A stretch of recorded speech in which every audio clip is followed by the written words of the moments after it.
So it's real early Tuesday morning. It's like 5:30 or 6. I have the hiccups. I had to wake up to take my pain medication. And I have the hiccups, which I'm laughing, but it's actually not very comfortable. And you would think that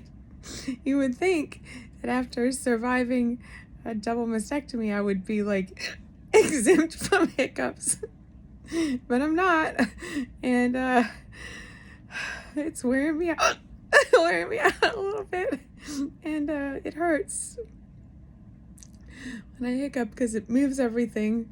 So it's one of these like funny, not so funny things, and I'm gonna try now to figure out how to get rid of these damn things and go back to sleep. So